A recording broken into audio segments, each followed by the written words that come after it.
Right, this is interesting. Today I'm going to pot on my insectivorous pitcher plants. So these are our bog plants, or at the edge of a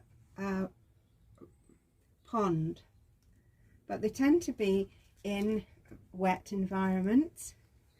They use the insects, digest the insects to get the nutrients, so they don't have a large root system, so it's more about spreading.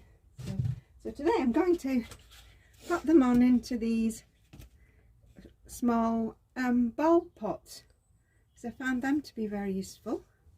But I thought you'd be interested because the compost is an interesting mix, because they'd like to be in the wet, but they don't like to be completely waterlogged, otherwise the roots rot. So in this case it's a completely different kind of mix. So one of the things we use is perlite, which is actually made of silica and breaks down, so it's not going to pollute the environment in any way. And we want to put about half perlite, and the other thing we use is horticultural grit, which is lime free.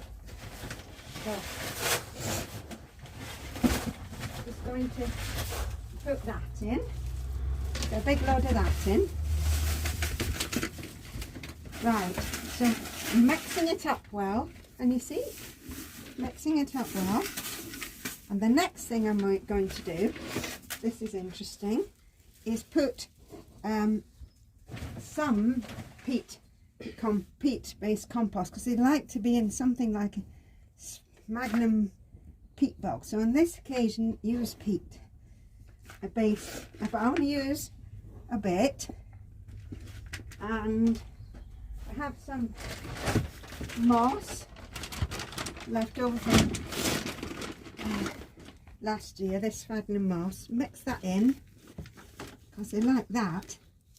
So you're creating quite a free draining but kind of boggy compost.